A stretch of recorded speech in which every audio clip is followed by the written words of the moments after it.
नमस्कार। यूपीपीएससी स्पाइनर्स के एक नए वीडियो में आपका स्वागत है। पिछली क्लास में हमने ब्रांचेस ऑफ बायोलॉजी टॉपिक शुरू किया था, जिसमें हमने कुछ ब्रांचेस को कवर भी किया था, उन्हें डिस्कस भी किया था।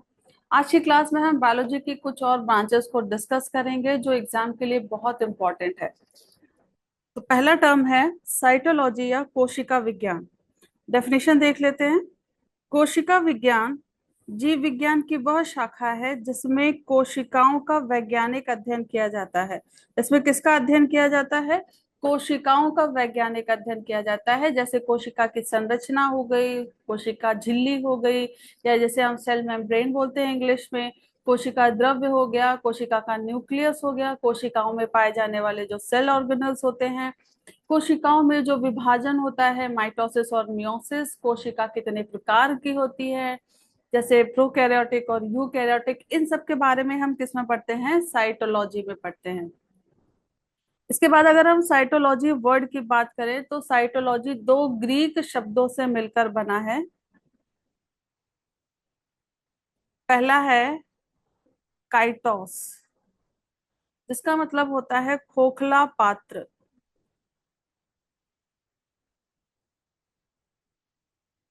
या कोशिका। और हमें पता है लोगोस, इसका मतलब होता है अध्ययन। दोनों को मिला दिया तो क्या बन गया? कोशिका का अध्ययन। साइटोलॉजी क्या है? वो ब्रांच है साइंस की जिसमें हम कोशिकाओं का अध्ययन करते हैं। ठीक है।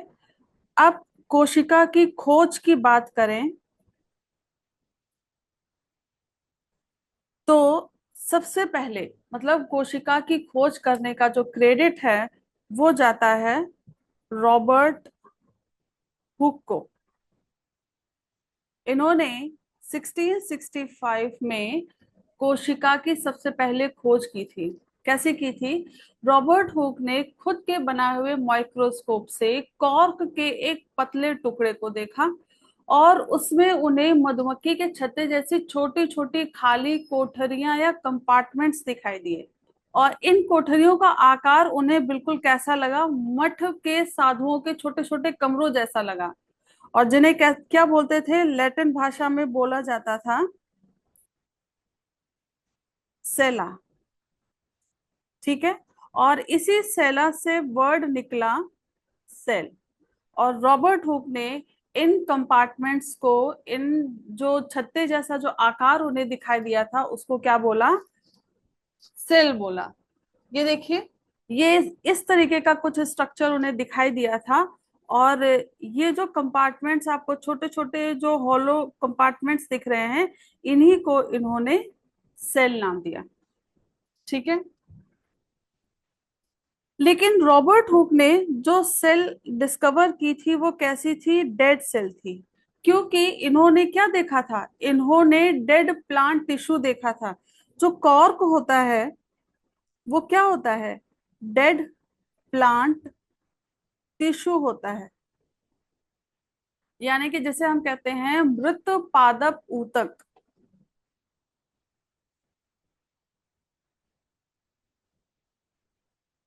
हिंदी में क्या बोलते हैं? मृत पादप ऊतक बोलते हैं। तो वो डेड प्लांट टिश्यू था जिसे हम मृत पादप ऊतक बोलते हैं हिंदी में। ठीक है। रॉबर्ट हुक ने एक किताब भी लिखी थी, माइक्रोग्राफिया।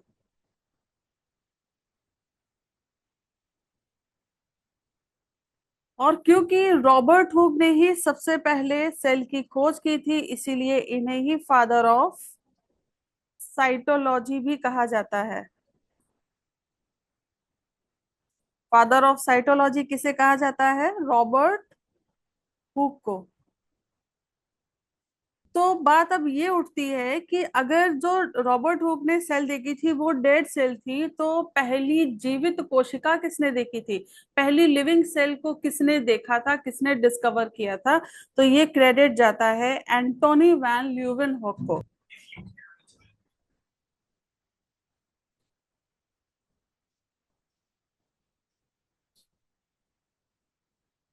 इन्होंने 1674 में पहले जीवित कोशिका को देखा था।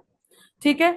इन्होंने भी खुद के बनाए हुए हाई मैग्निफिकेशन वाले माइक्रोस्कोप से तालाब का पानी देखा, पॉन्ड वाटर,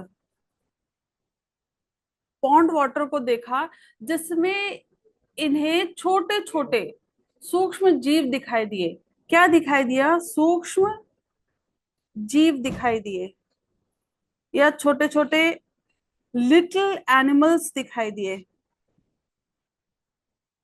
जो कैसे थे? मूव कर रहे थे। और इनको जो एंटोनी वैन ल्यूवेनहॉक ने क्या नाम दिया? एनिमैल्क्यूल्स। ठीक है। और क्योंकि सबसे पहले ही इन्होंने किसी भी सूक्ष्म जीव को देखा था, तो इन्हें फादर ऑफ माइक्रोबायोलॉजी भी कहा जाता है। नेक्स्ट टर्म है हमारा हिस्टोलॉजी या ऊतक विज्ञान। ऊतक विज्ञान या हिस्टोलॉजी जीव विज्ञान की वह शाखा है जिसमें ऊतकों की सूक्ष्म संरचना, उनका संगठन और कार्यों का अध्ययन किया जाता है। तो यहाँ पर एक वर्ड आया है संगठन या ऑर्गेनाइजेशन, तो इसका मतलब क्या है? देखिए, आपको पता है कि हमारी जो बॉडी है वो किससे मिलकर बनी है? सेल या कोशिका की बनी है। ठीक है। और कई सारी कोशिकाएं मिलकर क्या बनाती हैं? टिश्यू बनाती हैं। कई सारे टिश्यूज मिलकर क्या बनाते हैं? ऑर्गन बनाते हैं या अंग बनाते हैं। और कई सारे जो ऑर्गन्स होते हैं मिलकर क्या बनाते हैं? ऑर्गन सिस्टम बनाते हैं। ठीक है। ये होता है ऑर्गेनाइजेशन।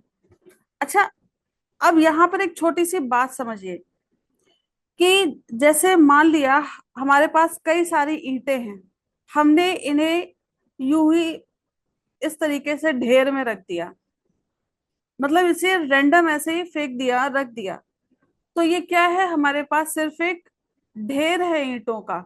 लेकिन अगर हमने इस इन ईंटों को प्रॉपर तरीके से ऑर्गेनाइज करके अरेंज किया, ऑर्गेनाइज वे में लगाया, तो हम इसे क्या बना सकते हैं? किचन बना सकते हैं, कोई रूम बना सकते हैं। ठीक है, जिसे हम रहने के लिए इस्तेमाल कर सकते हैं, किचन में हम खाना बना सकते हैं। ठीक है। तो संगठन या ऑर्गेनाइजेशन का मतलब क्या है? कि सेल्स को एक इस तरीके से प्रॉपर वे में अरेंज किया जाए कि वो टिश्यू बनाए, और वो टिश्यू आगे चल के क्या बनाएगा? ऑर्गन बनाएगा, और ऑर्गन आगे चल के क्या बनाएगा? ऑर्गन सिस्टम बनाएगा। क्लियर? हिस्टोलॉजी टर्म की अगर हम बात करें तो ये भी ग्रीक शब्दों से मिलकर बना है, जिसमें पहला है हिस्टोस, जिसका मतलब होता है टिश्यू या ऊतक, या इसे हम कह सकते हैं बुना हुआ जाल। बुना हुआ जाल इसे हमने क्यों कहा? क्योंकि ये देखिए, ये टिश्यू के स्ट्रक्चर है, अलग अलग टाइप्स के टिश्यूज हैं। ये कनेक्टिव टिश्यू है, ये एपिथेलियल टिश्यू है। टिश्यू के बारे में भी हम आगे के क्लासेस में डिस्कस करेंगे। ये मसल टिश्यू है, ये नर्व टिश्यूज हैं। तो इनकी संरचना को देखकर आपको लग रहा होगा कि बिल्कुल जाल जैसा स्ट्रक्चर दिखाई दे रहा है। तो यहाँ पर हिस्टोस का मतलब क्या हुआ? बुना हुआ जाल, मतलब जाल के जैसा दिखने वाला। और लोगोस का मतलब क्या हो गया? अध्ययन या स्टडी, यानी ऊतक का अध्ययन। इसका क्रेडिट जाता है मैरी फ्रैंकोइस,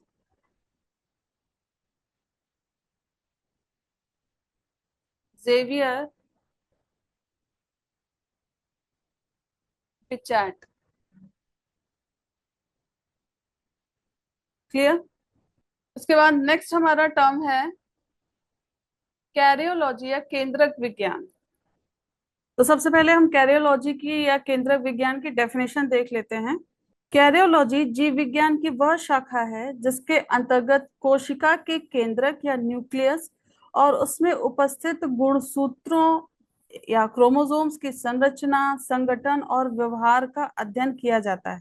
कैरियोलॉजी या केंद्रक विज्ञान भी ग्रीक भाषा के दो शब्दों से मिलकर बना है, जिसमें पहला है कैरियन, जिसका मतलब होता है केंद्रक, और दूसरा है लोगोस, इसका मतलब होता है अध्ययन, मतलब केंद्रक का अध्ययन। यहाँ पे कैरियन में केंद्रक बोले या फिर बीज बोल दीजिए। कैरियन का मतलब क्या हो गया, केंद्रक या बीज, और लोगोस का मतलब हो गया अध्ययन। तो यहाँ हमने इसे बीज क्यों कहा है, क्योंकि ग्रीक भाषा में कैरियन का जो मूल अर्थ होता था वो क्या होता था, बीज।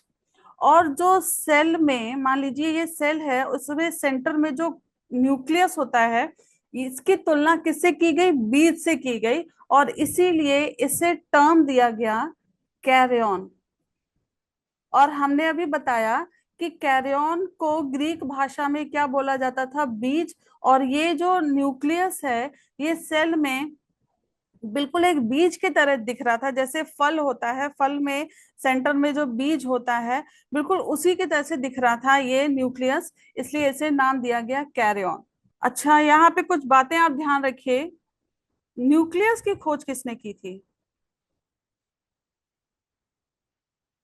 न्यूक्लियस की खोज का क्रेडिट किसको जाता है, रॉबर्ट ब्राउन को। इन्होंने 1831 में न्यूक्लियस की खोज की थी। ठीक है, तो यहाँ पे हम न्यूक्लियस के साथ साथ क्रोमोसोम्स की भी बात कर रहे हैं, उसका भी अध्ययन किया जाता है। तो क्रोमोसोम्स की बात करें तो क्रोमोसोम्स की खोज सबसे पहले किसने की थी, वॉल्थर फ्लेमिंग ने। क्रोमोसोम की खोज,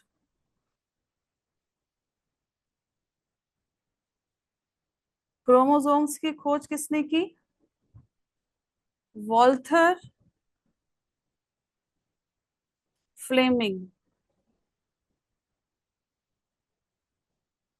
कब की थी, 1882 में। ठीक है, 1882 में इन्होंने खोज की थी। और इसके बाद क्रोमोसोम का नामकरण किसने किया, इसका क्रेडिट जाता है डब्ल्यू वॉल्डेयर को।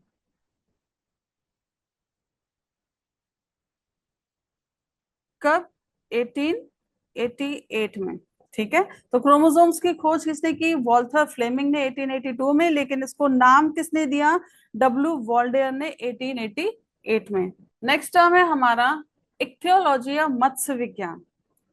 इक्थियोलॉजी जीव विज्ञान की वह शाखा है जिसके अंतर्गत सभी प्रकार की मछलियों या फिशेस की संरचना, उनका वर्गीकरण या क्लासिफिकेशन, और शरीर क्रिया, व्यवहार, उनका विकास, वो कैसे प्रजनन करते हैं, उनका आर्थिक महत्व क्या होता है, इन सब का जिसमें अध्ययन किया जाता है उसे इक्थियोलॉजी या मत्स्य विज्ञान कहते हैं। इक्थियोलॉजी वर्ड दो ग्रीक शब्दों से मिलकर बना है। पहला है इक्थिस,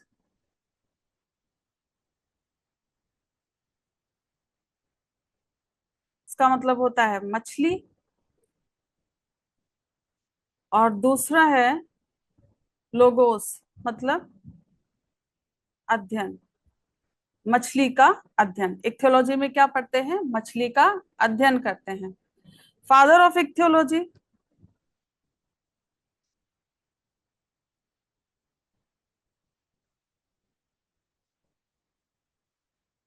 किसे कहा जाता है, पीटर अर्टेडी को।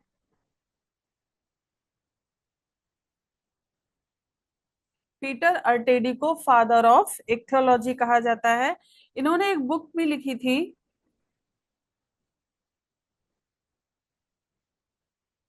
इक्थोलॉजिया।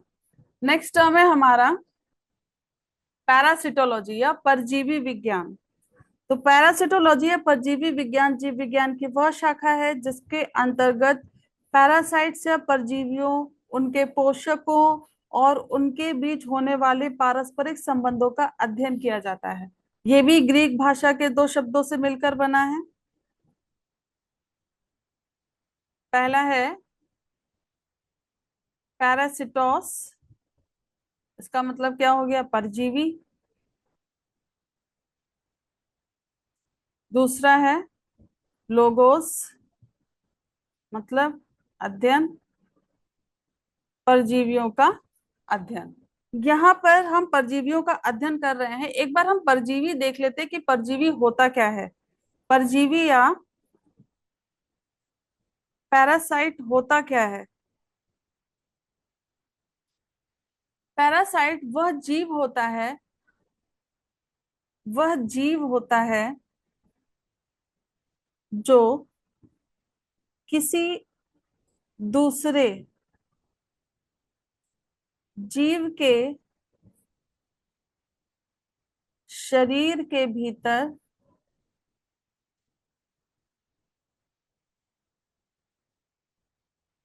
या बाहर, जरूरी नहीं है कि भीतर ही रहता हो, रहकर उससे भोजन,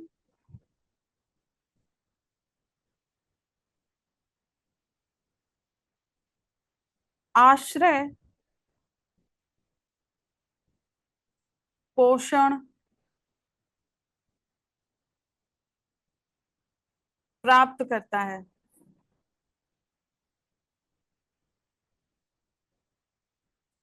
ठीक है। और इसका इफेक्ट क्या होता है, जिससे पोषक को हानि पहुंचती है।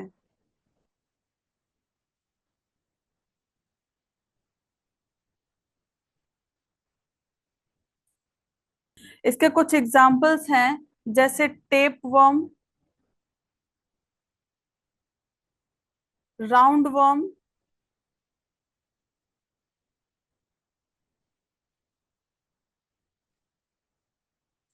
जैसे जू।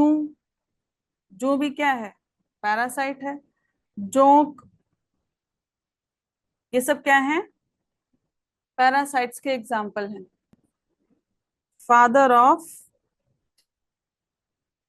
पैरासिटोलॉजी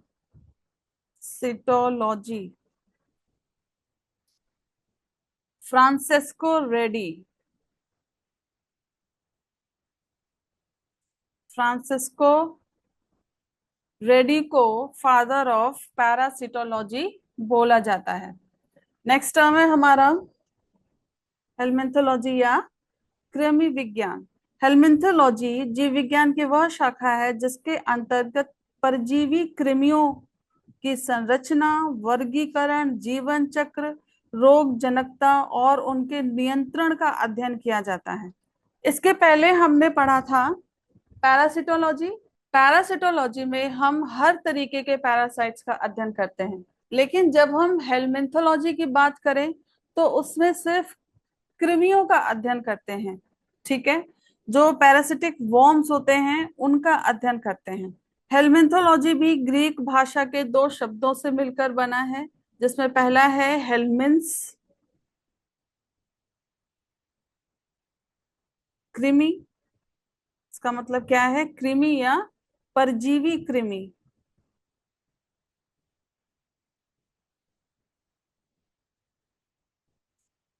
और लोगोस का मतलब हमें पता है, अध्ययन,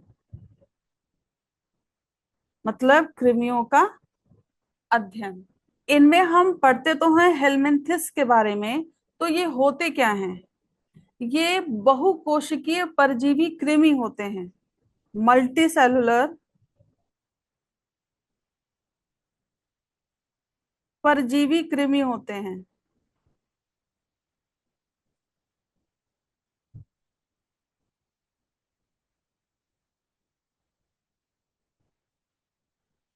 जो मनुष्यों, पशुओं या अन्य जीवों के शरीर में रहकर, जो मनुष्यों, पशुओं या अन्य जीवों के शरीर में रहकर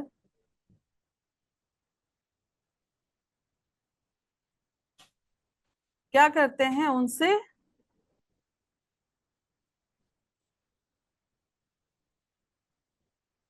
पोषण प्राप्त करते हैं।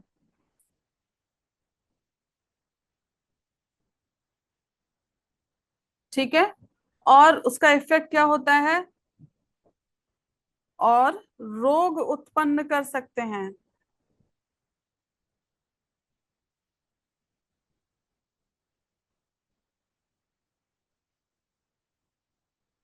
इसके बाद फादर ऑफ हेलमिन्थोलॉजी किसे बोला जाता है? फादर ऑफ हेलमिन्थोलॉजी किन्हें कहते हैं? कार्ल अस्मुंड रुडोल्फी, इन्हें फादर ऑफ हेलमिन्थोलॉजी बोला जाता है। नेक्स्ट टर्म है मैलेकोलॉजी या मृदुकाय विज्ञान। मैलेकोलॉजी जीव विज्ञान की वह शाखा है जिसके अंतर्गत मृदुकाय प्राणियों यानी जिन्हें हम मोलस्क बोलते हैं, उनकी संरचना, उनका वर्गीकरण, शरीर क्रिया, उनका व्यवहार, उनका विकास, उनके प्रजनन के बारे में, उनके आर्थिक महत्व के बारे में उसका अध्ययन करते हैं। मैलेकोलॉजी भी दो ग्रीक शब्दों से मिलकर बना है। पहले है मैलेकोस। मैलेकोस इसका मतलब होता है कोमल या मुलायम, इंग्लिश में सॉफ्ट जो होते हैं। और लोगोस मतलब अध्ययन, यानी कि कोमल शरीर वाले प्राणियों का अध्ययन। कोमल शरीर वाले प्राणियों का अध्ययन। तो मैलेकोलॉजी में हम कोमल शरीर वाले प्राणियों का अध्ययन करते हैं। इसके कुछ एग्जाम्पल्स हैं, जैसे हमारा घोंघा, ये क्या है? मोलस्क है। सीपी, ऑयस्टर, ठीक है। तो शंख होता है, ऑक्टोपस, स्क्विड, कटल फिश,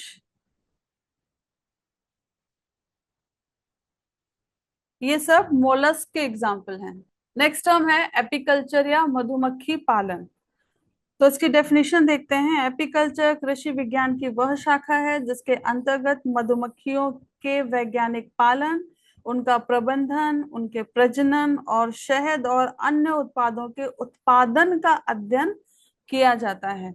यहाँ पे प्रबंधन का मतलब क्या हो गया? प्रबंधन का मतलब हो गया कि मधुमक्खी पालन के दौरान जो मधुमक्खी के जो छत्ते होते हैं उनका उचित देखभाल किस तरीके से करना है, वो प्रबंधन कहलाता है। किस तरीके से प्रजनन होना है, किस तरीके से हमें वहां उसमें से शहद को कलेक्ट करना है, और जो अन्य उत्पाद उससे मिलते हैं उस उनको किस तरीके से मैनेज करके मार्केट तक पहुंचाना, ये जो सारी प्रोसेस होती है ये एपीकल्चर के दौरान आती है। एपीकल्चर दो लैटिन शब्दों से मिलकर बना है। ये दो लैटिन शब्दों से मिलकर बना है। पहला है एपिस मतलब मधुमक्खी या बी, और दूसरा है कल्चर मतलब पालन, पालन करना। नेक्स्ट टर्म है हमारा हॉर्टिकल्चर या उद्यानिकी। हॉर्टिकल्चर कृषि विज्ञान की वह शाखा है जिसके अंतर्गत फल, सब्जी, फूल, मसालों का, औषधीय एवं जो सुगंधित पौधे हैं और जो सजावटी पौधे होते हैं उनकी वैज्ञानिक खेती, उत्पादन, उनका संरक्षण, प्रसंस्करण और जो विपणन यानी कि जो मार्केटिंग है उसका पूरा अध्ययन किया जाता है, उसे हॉर्टिकल्चर कहते हैं। इसे हम थोड़ा सा डिटेल में डिस्कस करते हैं कि ये आखिर है क्या, क्योंकि इसमें से कई ऐसी भी ब्रांचेस निकलेंगी। हॉर्टिकल्चर ब्रांच के अंदर भी कई ऐसी ब्रांचेस हैं जिसे आपको आगे पढ़ना है, तो इसे थोड़ा सा डिस्कस कर लेते हैं। सबसे पहले तो हम देखते हैं कि हॉर्टिकल्चर लैटिन भाषा के दो शब्दों से मिलकर बना है। कौन कौन से? हॉर्टस प्लस कल्चर, मतलब बगीचों या उद्यानों की खेती।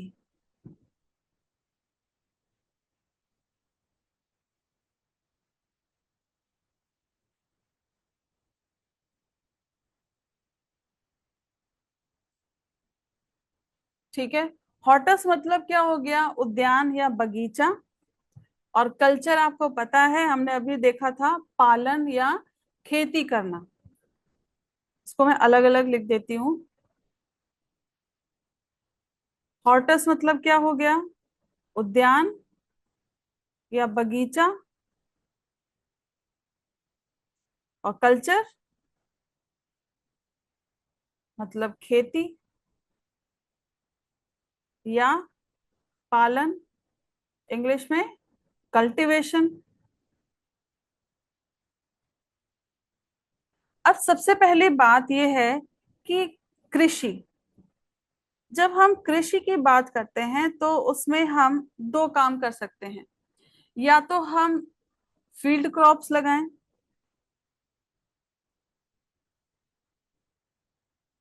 यानी जो खेत की फसल होती है।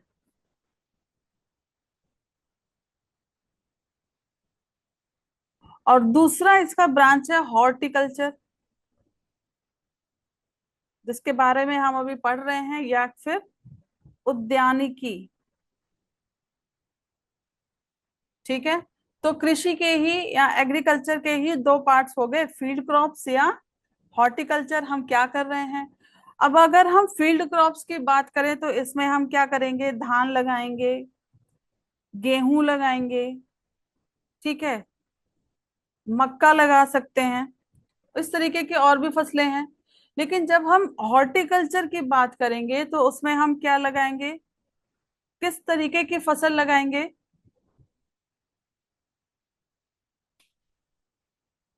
इसमें हम फल लगा सकते हैं, सब्जियां लगाएंगे,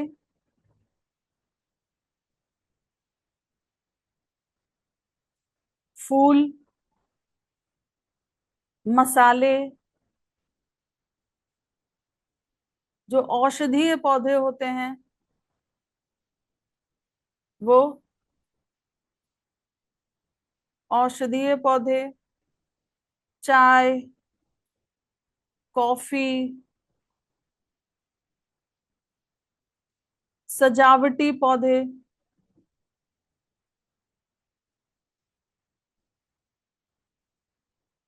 इन सब, इन सारी चीजों का कल्चर क्या कहलाएगा? हॉर्टिकल्चर के अंदर आएगा।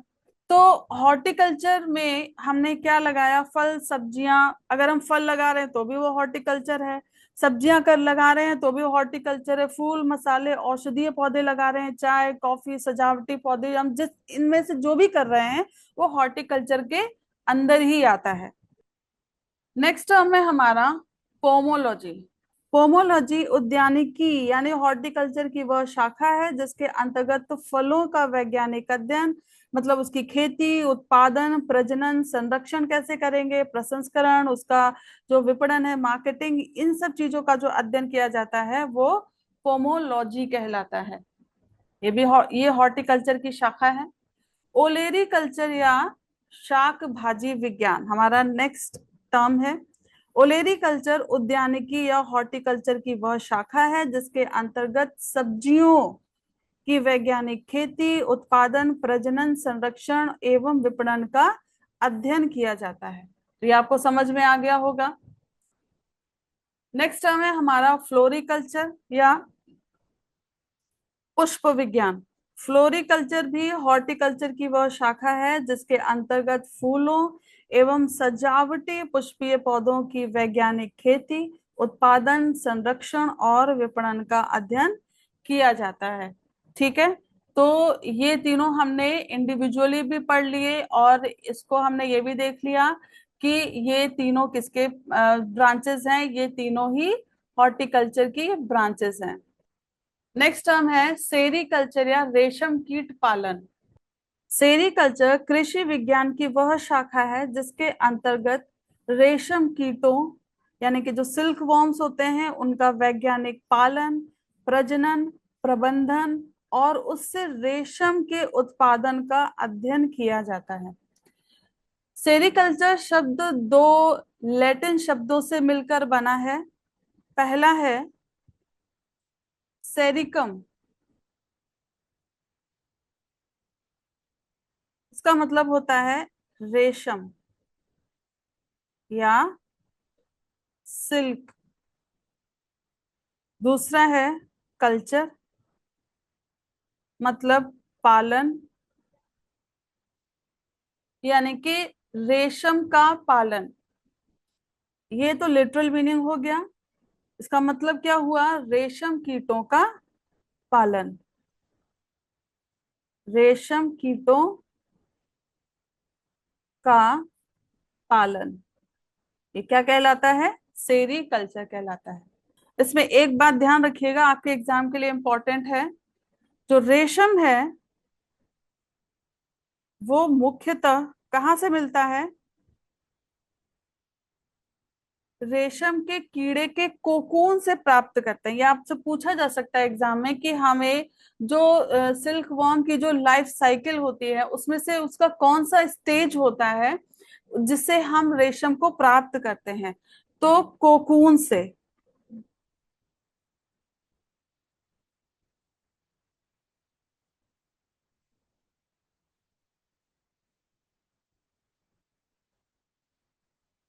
ठीक है, इसकी स्टेजेस होती हैं, इसकी स्टेजेस एक बार देख लेते हैं। एग है, सबसे पहले एग होता है, उसके बाद लार्वा, प्यूपा, और उसके बाद होता है एडल्ट मॉथ। ये देखिए, ठीक है, तो ये है प्यूपा और इसे कोकून भी कहते हैं। कोकून क्या है? ये इसकी आउटर कवरिंग होती है। ठीक है, कोकून क्या है? जो प्यूपा होता है इसकी आउटर कवरिंग होती है और इसी कवरिंग से ही हम सिल्क प्राप्त करते हैं। अब ये बनता कैसे है? तो जब जो पूर्ण विकसित लार्वा होता है अपने मुंह से एक खास तरीके का प्रोटीन निकालता है और जब वो हवा के कांटेक्ट में आता है तो वो क्या होता है? सख्त हो जाता है और फिर उसी से ही क्या होता है? सिल्क प्राप्त किया जाता है। नेक्स्ट टर्म है पिसीकल्चर या मत्स्य पालन। पिसीकल्चर या मत्स्य पालन कृषि विज्ञान की वह शाखा है जिसके अंतर्गत मछलियों का वैज्ञानिक पालन, प्रजनन, प्रबंधन और उनके उत्पादन और विपणन का अध्ययन किया जाता है। पिसीकल्चर लैटिन भाषा के दो शब्दों से मिलकर बना है। सबसे पहला है पिसीस, पिसीस यानी कि मछली, कल्चर मतलब पालन, मछली का पालन। अभी हम लोगों ने इक्थियोलॉजी पढ़ा था। इससे पहले, पिसीकल्चर से पहले हम लोगों ने एक टर्म पढ़ा था इक्थियोलॉजी।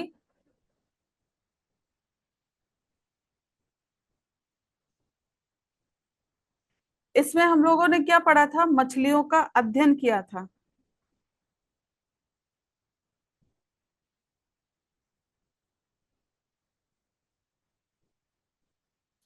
और अभी हम लोग डिस्कस कर रहे हैं पिसीकल्चर। इसमें हम मछलियों का पालन कर रहे हैं। दोनों ही मछलियों से संबंधित हैं, तो दोनों में अंतर क्या है? इसमें भी मछलियों के बारे में ही पढ़ रहे हैं और इसमें भी मछलियों के बारे में पढ़ रहे हैं। तो इसमें जब हम इक्थियोलॉजी की बात करेंगे तो हम उसमें हम ये देखेंगे कि उस मछली का नाम क्या है, वो किस फैमिली से बिलोंग करती है, उसका जो हर्ट है वो कैसा है, किस तरीके से वो शोषण करती है। यानी कि इन सब चीजों का जब हम स्टडी करते हैं, यानी कि मछलियों की जब हम स्टडी करते हैं, उनके बारे में जब पढ़ते हैं, तो वो इक्थियोलॉजी कहलाता है। लेकिन जब हम पीसी कल्चर के बारे में पढ़ते हैं तो वो पालन है, यानी कि हम मछलियों का पालन कर रहे हैं, यानी कि कल्चर कर रहे हैं।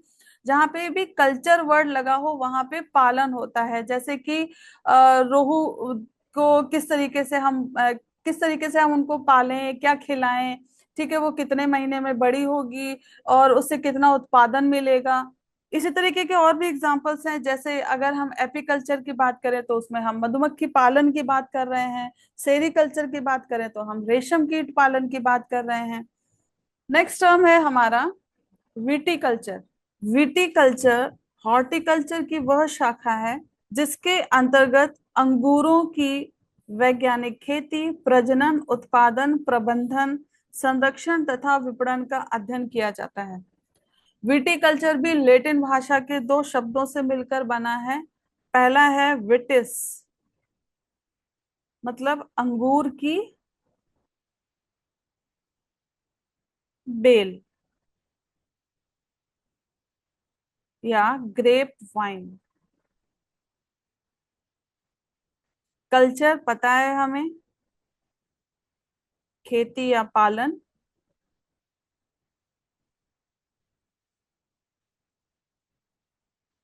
तो विटीकल्चर क्या हो गया, अंगूर की खेती। नेक्स्ट टर्म है हमारा वर्मी कल्चर या केचुआ पालन।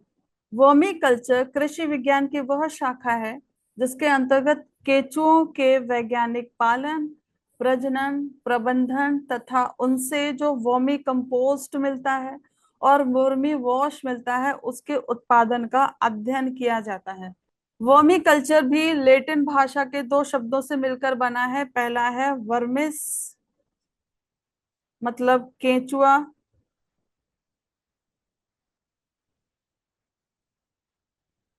कल्चर मतलब पालन।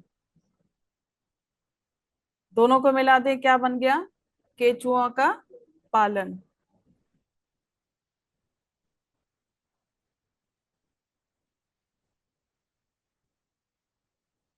यहाँ पर हमने दो टर्म्स पढ़े, एक वर्मी कंपोस्ट और एक वर्मी वॉश। इन्हें थोड़ा सा डिस्कस कर लेते हैं।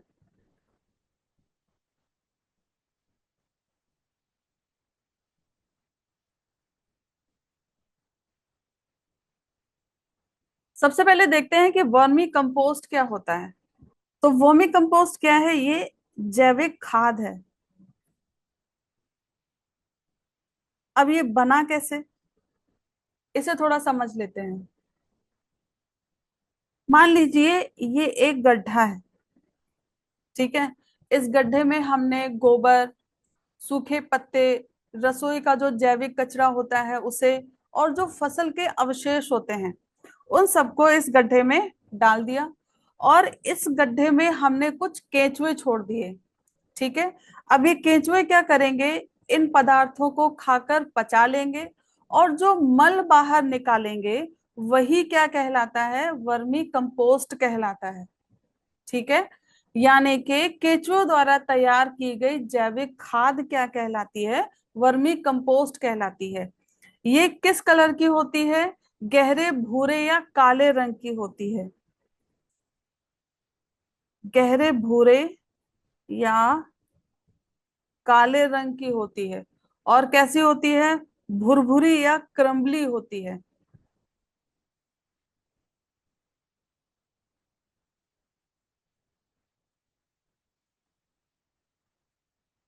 अब देखते हैं कि वर्मी वॉश क्या होता है। मान लीजिए ये एक कंटेनर है, इसमें हमने ये सारी चीजें डाली जो इस हमने कंटेनर में डाली थी, ठीक है, ये सब डाल दिया। और इसमें भी हमने केंचुए छोड़ दिए, ठीक है। इस कंटेनर में हमने नीचे एक टैप लगा दिया और यहाँ पर एक वेसल रख दिया जिसमें यहाँ से जो भी लिक्विड निकलेगा वो इसमें कलेक्ट होता रहेगा। इस कंटेनर के ऊपर हमने एक, मतलब ये सोच लीजिए कि जैसे हमने कोई मटकी लगा दी या फिर कुछ ऐसा हमने यूटेंसिल टांग दिया जिसमें से पानी धीरे धीरे करके, इसमें क्या है, पानी, ये धीरे धीरे करके इसमें गिरता रहेगा। और इसमें क्या है, इसमें केचुए और वो ऑर्गेनिक सारी चीजें हैं। अब जब ये वर्मी कंपोस्ट तैयार होगा और ये पानी इसमें से जा रहा है, तो ये पानी इस वर्मी कंपोस्ट से होते हुए किस में कलेक्ट होगा, इस बर्तन में कलेक्ट हो जाएगा। और जो पानी इस बर्तन में कलेक्ट होगा उसे ही हम क्या बोलेंगे, वर्मी वॉश बोलेंगे। तो उम्मीद है आपको समझ में आ गया होगा कि वर्मी वॉश और वर्मी कंपोस्ट में क्या अंतर होता है। और ये किस कलर का होता है, ये पीला भूरा रंग का होता है, पीला भूरा। इसका कलर कैसा होता है, पीला भूरा रंग का होता है। ठीक है। और ये यहाँ पे इकट्ठा हो जाएगा। इसको हम पौधों की पत्तियों पर स्प्रे कर सकते हैं। सिंचाई के लिए जो पानी होता है उसमें मिलाकर डाल सकते हैं। इससे क्या होता है, पौधों की ग्रोथ अच्छी होती है। क्लियर। उम्मीद है आपको समझ में आया होगा। नेक्स्ट टर्म है बैक्टीरियोलॉजी या जीवाणु विज्ञान। बैक्टीरियोलॉजी माइक्रोबायोलॉजी की वह शाखा है जिसके अंतर्गत बैक्टीरिया का वैज्ञानिक अध्ययन किया जाता है। बहुत ही सिंपल सी बात है। बैक्टीरियोलॉजी क्या है, जिसमें बैक्टीरिया का वैज्ञानिक अध्ययन किया जाता है। फादर ऑफ बैक्टीरियोलॉजी किन्हें कहा जाता है, लुईस पैस्चर।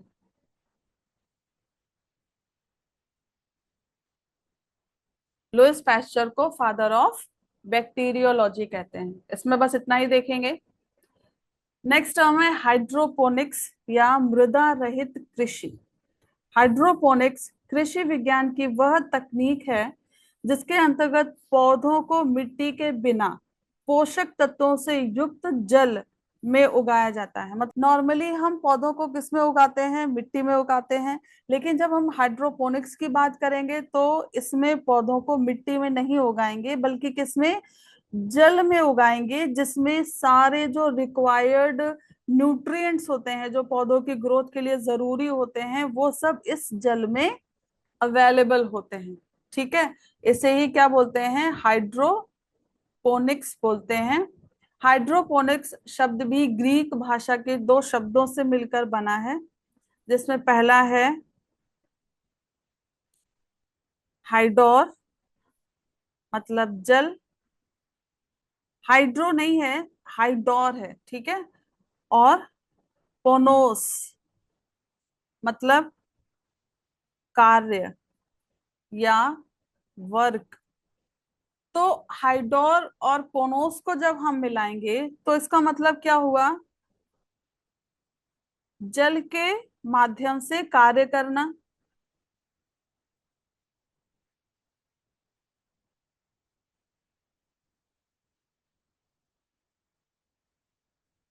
ठीक है। और अगर हम इसे एग्रीकल्चर के संबंध में समझें तो जल के माध्यम से पौधों की खेती करना या फिर पानी की सहायता से खेती करना। Father of hydroponics,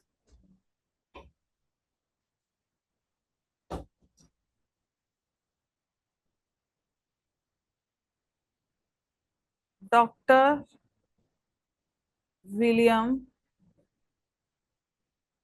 Frederick Gericke. इन्हें इन्हें फादर ऑफ हाइड्रोपोनिक्स बोला जाता है। नेक्स्ट टर्म है ओरोलॉजी या पर्वत विज्ञान। ओरोलॉजी जियोलॉजी या भूविज्ञान एवं फिजिकल ज्योग्राफी की वह शाखा है जिसके अंतर्गत पर्वतों या माउंटेन्स का अध्ययन किया जाता है। ओरोलॉजी भी ग्रीक भाषा के दो शब्दों से मिलकर बना है, जिसमें पहला है ओरोस, इसका मतलब होता है पर्वत या माउंटेन। दूसरा है लोगोस, मतलब अध्ययन, यानी कि पर्वतों का अध्ययन। जिस विज्ञान में पर्वतों का अध्ययन किया जाता है वो शाखा कहलाती है ओरोलॉजी। नेक्स्ट टर्म है सेरोलॉजी या सीरम विज्ञान। सीरोलॉजी प्रतिरक्षा विज्ञान या इम्यूनोलॉजी की वह शाखा है जिसमें रक्त के सीरम का अध्ययन किया जाता है। रक्त के सीरम का अध्ययन किया जाता है, रक्त का अध्ययन नहीं किया जाता है। तो सबसे पहले तो हम ये समझ लें कि आखिर रक्त सीरम या ब्लड सीरम होता क्या है।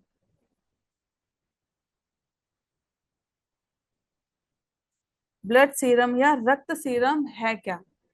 ब्लड के दो भाग होते हैं। पहला होता है ब्लड सेल्स। इसमें RBC, WBC, white blood cells, red blood cells और प्लेटलेट्स होती हैं। और जो दूसरा पार्ट होता है उसे हम कहते हैं प्लाज्मा। ये ब्लड का 55% होता है और ये होता है 45%। तो पहला हिस्सा हो गया ये, दूसरा हिस्सा हो गया ये। अब ब्लड प्लाज्मा में क्या क्या होता है, इसमें पानी होता है, 90% पानी होगा। इसमें प्रोटीन होता है, हार्मोन्स होते हैं, सॉल्ट्स होते हैं, वाइटामिन्स होते हैं और क्लॉटिंग फैक्टर्स जैसे फाइब्रिनोजेन। ठीक है, क्लॉटिंग फैक्टर्स भी होते हैं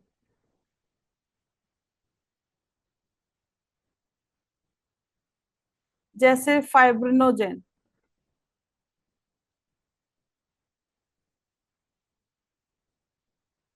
इनका काम क्या होता है, ये रक्त जमाने में मदद करते हैं। ठीक है, अब ये तो हमने ब्लड के बारे में देखा कि ब्लड में होता क्या है। तो हम इसमें पढ़ क्या रहे हैं, हम इसमें ब्लड सीरम के बारे में पढ़ रहे हैं।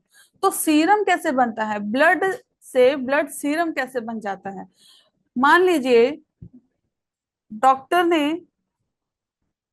एक टेस्ट ट्यूब में आपका ब्लड लिया। ठीक है, ये टेस्ट ट्यूब है, इसमें ब्लड लिया।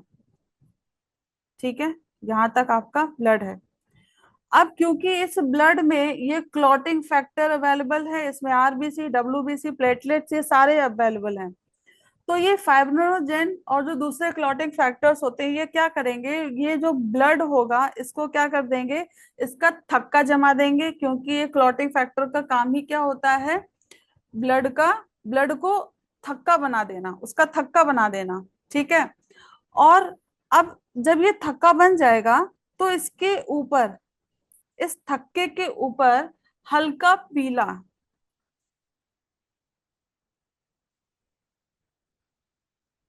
हल्का पीला लिक्विड कलेक्ट हो जाएगा। और ये जो हल्का पीला लिक्विड होगा इसी को क्या बोलते हैं, ब्लड सीरम। इसी को क्या बोला जाता है, इसी को ब्लड सीरम या रक्त सीरम बोला जाता है।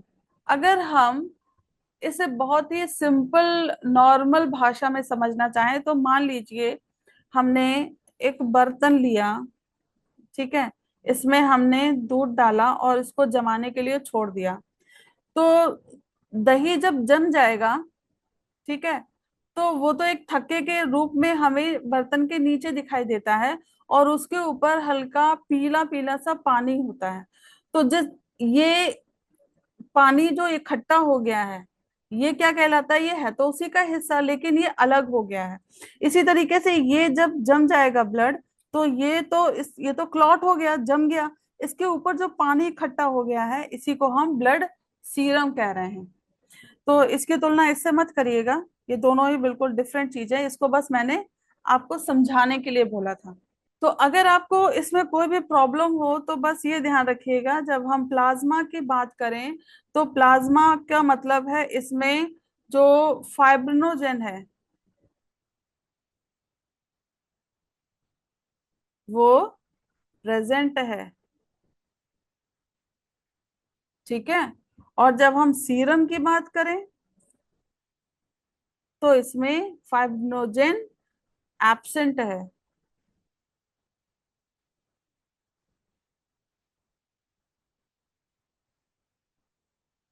क्योंकि उसका इस्तेमाल हो गया। ठीक है, हट चुका है वो। नेक्स्ट टर्म है फाइकोलॉजी या शैवाल विज्ञान। फाइकोलॉजी वह विज्ञान है जिसमें शैवालों या एल्गी का अध्ययन किया जाता है। देखिए, फाइकोलॉजी और एल्गोलॉजी दोनों में ही एल्गी का अध्ययन किया जाता है। ठीक है, लेकिन अगर आपको एग्जाम में लगाना हो तो आप फाइकोलॉजी को प्रेफर करेंगे, क्योंकि ये इस समय प्रचलन में ज्यादा है, ये आउटडेटेड हो गया है। फाइकोलॉजी भी ग्रीक भाषा के दो शब्दों से मिलकर बना है, जिसमें पहला है फाइकोस, मतलब शैवाल, और लोगोस का मतलब है अध्ययन। दोनों को मिला दे तो हो गया शैवालों का अध्ययन। नेक्स्ट टर्म है फिजियोलॉजी या शरीर क्रिया विज्ञान। फिजियोलॉजी वह विज्ञान है जिसमें जीवों के शरीर के विभिन्न अंगों तथा अंग तंत्रों यानी कि जो ऑर्गन सिस्टम्स होते हैं उनकी क्रियाओं या फंक्शंस का अध्ययन किया जाता है। जैसे जो हमारा पाचन तंत्र है, श्वसन तंत्र है, तंत्रिका तंत्र है, हमारा जो सर्कुलेटरी सिस्टम या परिसंचरण तंत्र है, इसके बारे में ये किस तरीके से काम करता है, ठीक है, इसका जिसमें अध्ययन किया जाता है वो फिजियोलॉजी कहलाता है। फिजियोलॉजी ग्रीक भाषा के दो शब्दों से मिलकर बना है, जिसमें पहला है फिसिस या फाइसिस। फाइसिस का मतलब होता है प्रकृति या प्राकृतिक स्वरूप।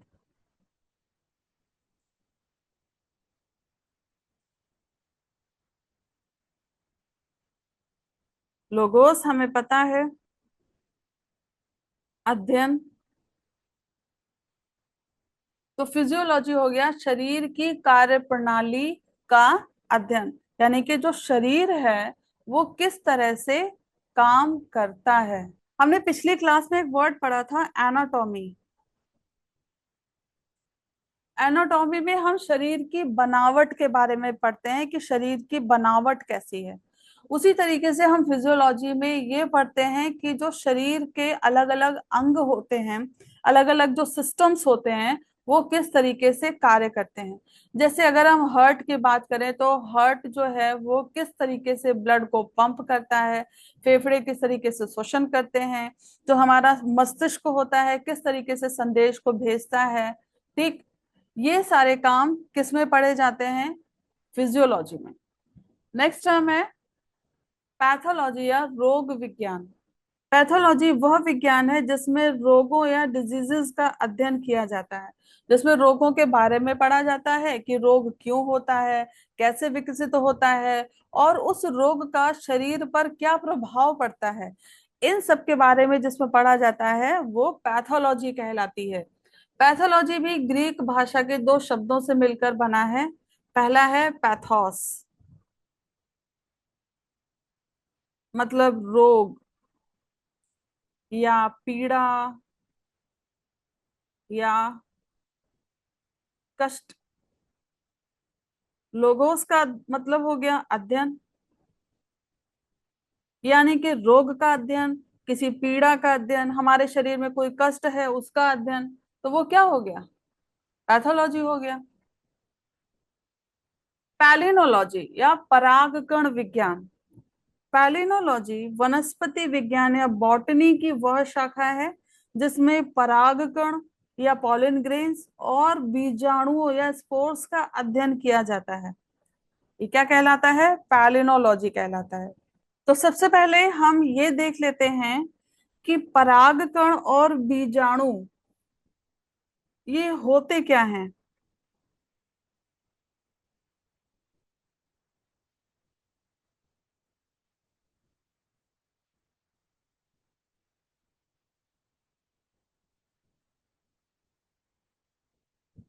देखिए यहाँ पर आपको एक डायग्राम दिखाई दे रहा होगा। इसमें जो परागकण होते हैं, किसी भी कोई भी, जो जब हम बॉटनी पढ़ेंगे तो उसमें हम फ्लावर या प्लांट का स्ट्रक्चर देखेंगे, तो इसमें देखेंगे कि कुछ फ्लावर्स, कुछ प्लांट्स ऐसे होते हैं जिसमें जो मेल और फीमेल फ्लावर अलग अलग होता है, या यानी कि जो उसके रिप्रोडक्टिव सिस्टम्स होते हैं, ऑर्गन्स होते हैं, वो एक में ही होते हैं। कुछ ऐसे होते हैं या जिसमें दोनों ही रिप्रोडक्टिव सिस्टम एक में ही प्रेजेंट होते हैं। तो मेल रिप्रोडक्टिव सिस्टम की बात करें तो ये हो गया, जैसे ये स्टेमन है, ये इसका जो ये पार्ट है ये एंथर कहलाता है, ये फिलामेंट है। ठीक है, इसका जो फीमेल रिप्रोडक्टिव सिस्टम हो गया, इसमें आ गया आपका ये स्टिग्मा, ये आपका ये जो ट्यूब लाइक स्ट्रक्चर दिख रहा है ये स्टाइल हो गया, और ये हो गई ओवरी। इसके अंदर ये जो आपको दिख रहे हैं ये ओव्यूल्स होते हैं। इसको हम डिटेल में पढ़ेंगे जब हम बॉटनी डिस्कस करेंगे। ठीक है, तो ये जो पॉलन ग्रेन्स होते हैं ये इस एंथर के अंदर बनते हैं, और जब ये रप्चर हो जाता है, मैच्योर हो जाता है, रप्चर हो जाता है, तो ये जो पॉलन ग्रेन्स होता है इसका आपने टर्म पढ़ा होगा, पॉलिनेशन। पॉलिनेशन का मतलब होता है कि यहाँ से जो पॉलन ग्रेन्स हैं वो किस तरह से ट्रांसफर होके यहाँ स्टिग्मा तक पहुंचेंगे, और स्टिग्मा फिर अंदर से होते हुए ये ओवरी के अंदर यहाँ पर फिर जाके इनका फर्टिलाइजेशन हो जाएगा। ठीक है, और एक नया फल तैयार होगा। ठीक, तो हमने क्या पढ़ा कि पॉलिन ग्रेन्स होते क्या हैं। पॉलिन ग्रेन्स किसी भी फ्लावरिंग प्लांट का या पुष्पीय पौधों का मेल रिप्रोडक्टिव यूनिट होता है। जैसे जो ह्यूमन बींग्स में होते हैं क्रोमोसोम्स होते हैं, एक्स वाई क्रोमोसोम्स होते हैं मेल में, एक्स एक्स होते हैं फीमेल में। ठीक है, तो ये मेल की यूनिट है, ये फीमेल की यूनिट हो गई। इसी तरीके से जो फ्लावर्स होते हैं उसमें जो मेल की रिप्रोडक्टिव यूनिट हो गई वो क्या है, ये पॉलिन ग्रेन्स या परागकण हैं। और ये कहाँ बनते हैं, एंथर में बनते हैं। अभी मैंने आपको बताया एंथर में बनते हैं, और ये फिर यहाँ पे स्टिग्मा से होते हुए यहाँ पर ट्रांसफर हो जाते हैं। अब हम देखते हैं स्पोर्स क्या होते हैं। स्पोर्स या बीजाणु क्या होते हैं, ये भी रिप्रोडक्टिव यूनिट होती है।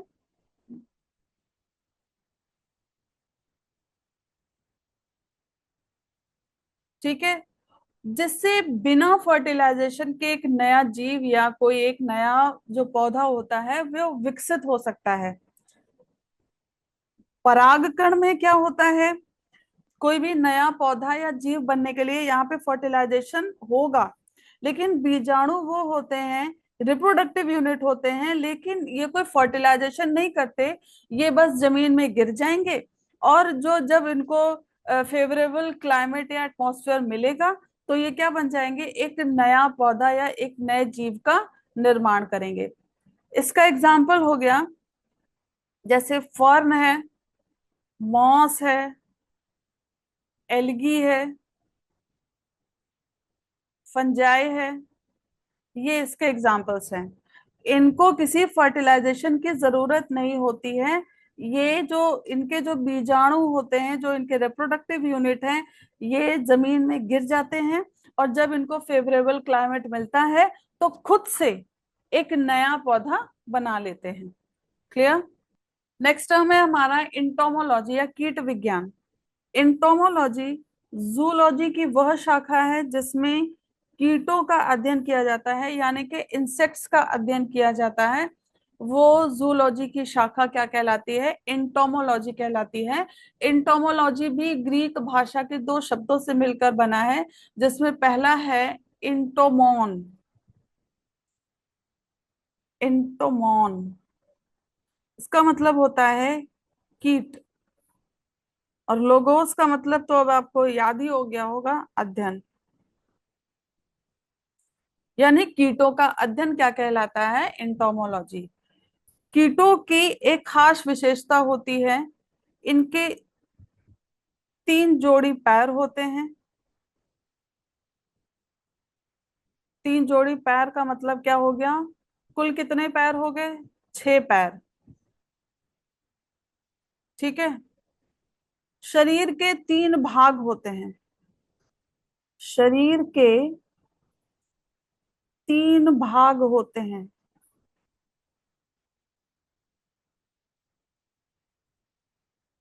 सिर, जिसे हम इंग्लिश में कहेंगे हेड, वक्ष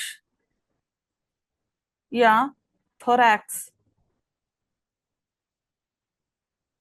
और उदर या एब्डोमेन।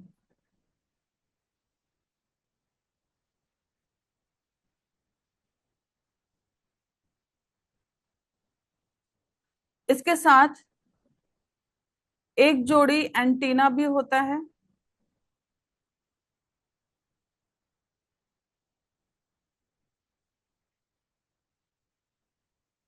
ठीक है।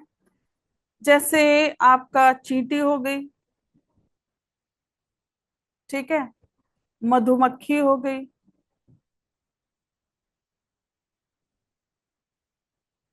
तितली,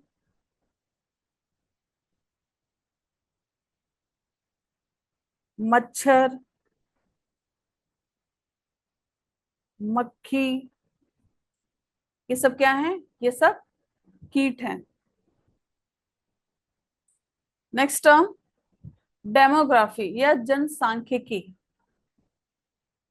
डेमोग्राफी सामाजिक विज्ञान या सोशल साइंस की वह शाखा है जिसमें मानव जनसंख्या का अध्ययन किया जाता है। इसमें किसका अध्ययन किया जाता है? मानव जनसंख्या या ह्यूमन पॉपुलेशन का अध्ययन किया जाता है। यह भी ग्रीक भाषा के 2 शब्दों से मिलकर बना है। पहला है डेमोस, जिसका मतलब होता है जनसंख्या या जनता, और ग्राफिया, इसका मतलब होता है अध्ययन या लेखन। मतलब जनसंख्या का अध्ययन क्या कहलाता है? डेमोग्राफी कहलाता है। फादर ऑफ डेमोग्राफी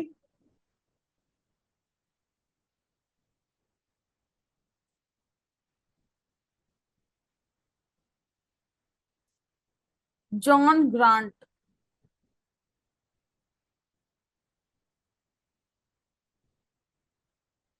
इन्हें फादर ऑफ डेमोग्राफी कहा जाता है।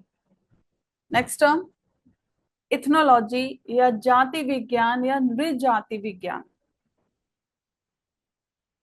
इथनोलॉजी मानव विज्ञान की वह शाखा है जिसके अंतर्गत विभिन्न मानव जातीय समूह की उत्पत्ति, उनकी संस्कृति, भाषा, रीति रिवाज, सामाजिक संगठन और उनके पारस्परिक संबंधों का तुलनात्मक और वैज्ञानिक अध्ययन किया जाता है। ठीक है। ये तो हमारी डेफिनेशन थी। इसे हम आगे समझेंगे। सबसे पहले ये देख लेते हैं कि इथोनोलॉजी वर्ड कहाँ से आया। ये भी ग्रीक भाषा के 2 शब्दों से मिलकर बना है, जिसमें पहला है इथनोस,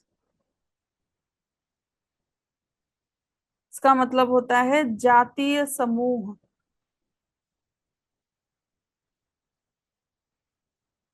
या लोग। लोगोस मतलब अध्ययन, यानी कि जातीय समूहों का अध्ययन। किसके जातीय समूह? यानी कि मानव जातीय समूह का अध्ययन क्या कहलाता है? इथनोलॉजी कहलाता है। अब इसमें हम पढ़ते क्या है एग्जैक्टली exactly? मान लीजिए कोई वैज्ञानिक अगर ये अध्ययन करना चाहता है तो वो क्या पढ़ेगा, क्या देखेगा, किस चीज को स्टडी करेगा? वो ये देखेगा कि अलग अलग देशों या क्षेत्रों के लोग कैसे रहते हैं, उनकी भाषा, उनकी संस्कृति, उनकी परंपराएं कैसे भिन्न है एक दूसरे से। ठीक है, उनके पहनावे, उनके भोजन और रीति रिवाजों में एग्जैक्टली क्या अंतर है। तो ये स्टडी क्या कहलाती है, इसी अध्ययन को, इसी स्टडी को हम इथनोलॉजी बोलते हैं। नेक्स्ट टर्म है हमारा इथनोग्राफी या नृजातीय वर्णन। इथनोग्राफी मानव विज्ञान की वह शाखा एवं अनुसंधान पद्धति है या रिसर्च मेथड है जिसके अंतर्गत किसी एक मानव जातीय समूह की संस्कृति, इथनोलॉजी में हम कई मानव जातीय समूहों की बात करते हैं, लेकिन इथनोग्राफी में हम सिर्फ एक मानव जातीय समूह की बात करेंगे, उसकी संस्कृति, भाषा, सामाजिक संगठन, उसकी परंपराएं, जीवन शैली उसकी कैसी है, व्यवहार का प्रत्यक्ष क्षेत्रीय अध्ययन, यानी कि ये कैसा है, प्रत्यक्ष क्षेत्रीय अध्ययन है, यानी कि जो फील्ड स्टडी है, ठीक है, एवं विस्तृत वैज्ञानिक वर्णन किया जाता है। इसे हम थोड़ा सा समझ लेते हैं, दोनों में आप कंफ्यूज मत होइएगा। इथनोलॉजी में हम कई सारे एथनिक ग्रुप्स की स्टडी करते हैं, लेकिन इथनोग्राफी में हम सिर्फ एक एथनिक ग्रुप को लेते हैं और उन्हीं की स्टडी करते हैं। लेकिन इसमें हम क्या करते हैं, जो साइंटिस्ट होगा वो खुद इसमें इन्वॉल्व होगा, यानी कि ये एक फील्ड स्टडी है, वो खुद जाके उस जाति के बीच में रहेगा, एक्सपीरियंस गेन करेगा और फिर उसको लिखेगा कि उसने क्या क्या एक्सपीरियंस किया है। इथनोग्राफी ग्रीक भाषा के दो शब्दों से मिलकर बना है। इथनोस मतलब जातीय समूह,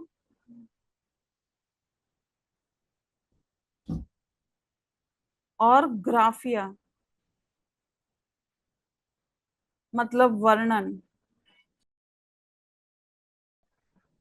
तो इथनोग्राफी क्या हो गया, किसी जातीय समूह का वर्णन।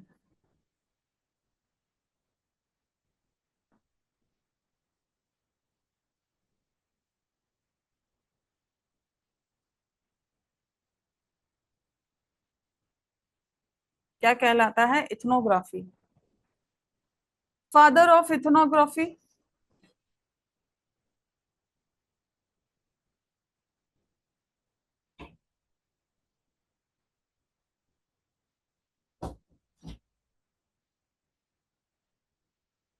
किसे कहा जाता है,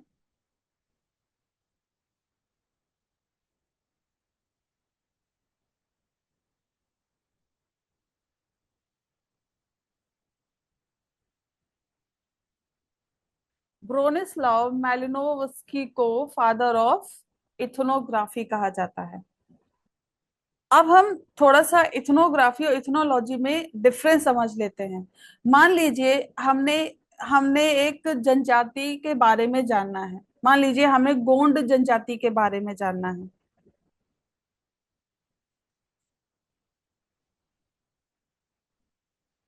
ठीक है, ये हम इथनोग्राफी के बारे में ही पढ़ रहे हैं। मान ली इसमें हमने क्योंकि एक जाति ली है, तो मान लीजिए हमें गोंड जनजाति के बारे में जानना है, तो इसके लिए जो शोधकर्ता होगा वो गोंड लोगों के बीच में जाकर कुछ समय तक रहेगा, उनके साथ उठेगा बैठेगा, उनके त्योहार, उनका खान पान, रहन सहन, उनके रीति रिवाजों को बहुत करीब से एक्सपीरियंस करेगा, देखेगा, लोगों से बातचीत करेगा, और फिर उसके बाद जो उसने एक्सपीरियंस किया है वहां पर रहकर, जो जानकारी इकट्ठी की है, ठीक है, अंत में उसकी एक रिपोर्ट तैयार करेगा, ठीक है, इसी को क्या बोला जाएगा, इथनोग्राफी।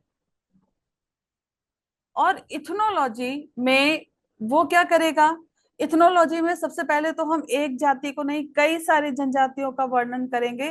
तो मान लीजिए हमने गोंड जनजाति के साथ जो भील है और संथाल है, इन जनजातियों के बारे में भी जानना है, तो हम इन सारी जनजातियों के बारे में जब जानना चाहेंगे तो शोधकर्ता क्या करेगा, इन सभी की जानकारी इकट्ठा करेगा, फिर उनकी भाषा, संस्कृति, खान पान, उनमें जो जो विवाह कर होता है वो किस तरीके से होता है, और उनकी जो परंपराएं हैं वो आपस में किस तरीके से, उनमें अगर कोई सिमिलैरिटी है या फिर कोई डिफरेंस है तो क्या है, उनका तुलनात्मक अध्ययन करेगा, और फिर आखिर में अपनी एक रिपोर्ट बनाएगा, उसको क्या बोलेंगे, इथनोलॉजी बोलेंगे। इसमें जरूरी नहीं है कि वो उनका फील्ड वर्क कर होगा।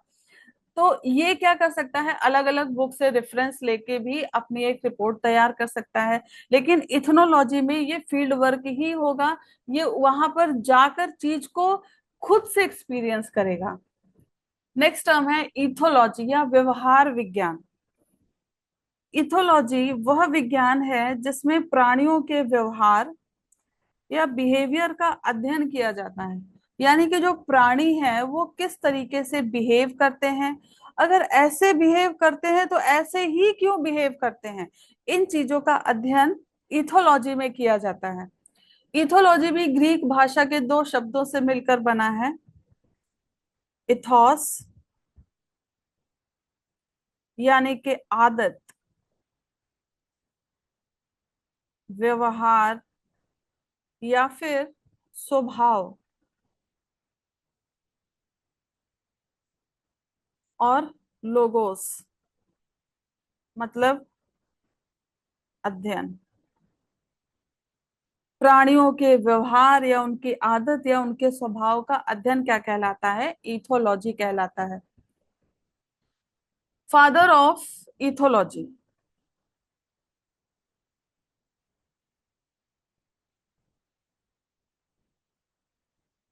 ये किसे कहा जाता है, कोनराड लॉरेंस को। कोनराड लॉरेंस को फादर ऑफ इथोलॉजी कहते हैं।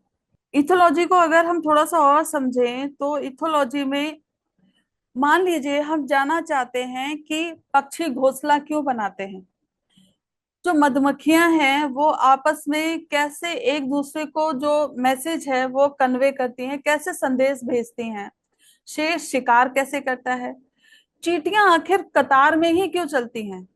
अगर प्राणियों के इन व्यवहारों का अध्ययन करना है कि ये ऐसा करते हैं तो ऐसा ही क्यों करते हैं, उसको हम इथोलॉजी बोलते हैं। क्लियर? यहाँ पे बस हम इतना ही डिस्कस करेंगे। नेक्स्ट टर्म है एथिक्स या नीति शास्त्र। एथिक्स फिलॉसफी की वह शाखा है जिसके अंतर्गत नैतिक मूल्यों यानी कि जो हमारे मॉरल वैल्यूज होते हैं, कर्तव्यों, सद्गुणों यानी कि जो वर्चूज होती हैं, सही एवं गलत आचरण और नैतिक निर्णयों का वैज्ञानिक और दार्शनिक अध्ययन किया जाता है, उसे हम एथिक्स बोलते हैं।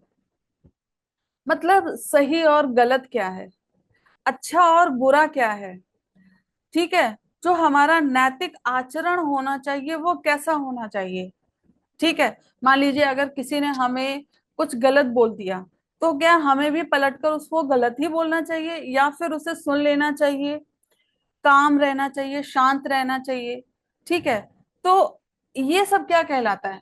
इसका बहुत ही अच्छा एग्जाम्पल है, मान लीजिए हम सड़क पे जा रहे हैं और हमें एक पर्स मिला, तो हमें वो पर्स उठाकर उसके जो पैसे हैं वो अपनी जेब में रख लेने चाहिए, या हमें वो पर्स उठाकर आसपास सबसे पहले लोगों से पूछना चाहिए कि भाई ये पर्स किसी का है, अगर किसी का है तो वहां तक पहुंचा दो अगर कोई जानता है, या फिर हमें इंस्पेक्टर को दे देना चाहिए जिससे कि वो सही आदमी तक उसको पहुंचा सके। हो सकता है उसमें कुछ इंपॉर्टेंट डॉक्यूमेंट्स हो जो ना मिलने पर उस आदमी को दिक्कतें हो सकती हैं। तो हमें क्या करना चाहिए, पैसे जेब में रख लेने चाहिए या फिर वो पर्स को क्या करना चाहिए, थाने तक पहुंचा देना चाहिए या सही आदमी तक पहुंचा देना चाहिए। तो यहाँ पर सही और गलत क्या है, इस चीज का निर्णय एथिक्स कहलाता है या नीति शास्त्र कहलाता है। यहाँ पर हमने एक टर्म डिस्कस किया है, वर्च्यूज या सद्गुण।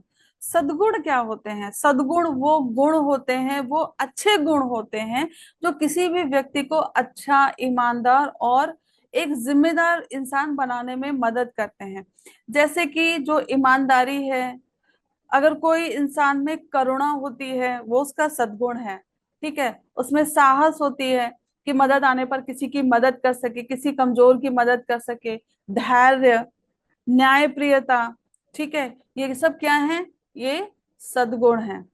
मान लीजिए एक बच्चा है, ठीक है, वो कुछ मतलब वो टेस्ट दे रहा है और उसको वो क्वेश्चन नहीं आ रहा, लेकिन वो बहुत ही आसानी से बगल वाले से उस आंसर को कॉपी कर सकता है, लेकिन वो नहीं कर रहा। तो ये क्या है? ये उसका एक सद्गुण है कि वो ईमानदार है और उस आंसर को वो अपने खुद से लिखना चाहता है, ना कि किसी का कॉपी करना चाहता है। तो इन सब चीजों को जिसमें पढ़ते हैं वो क्या कहलाता है? इथिक्स कहलाता है। इथिक्स ग्रीक भाषा के शब्द से मिलकर बना है, इथॉस।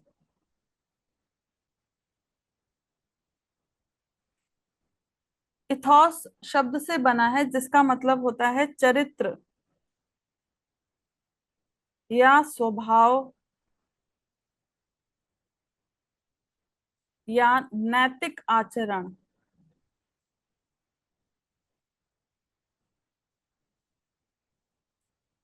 और इक्स का मतलब हो गया अध्ययन।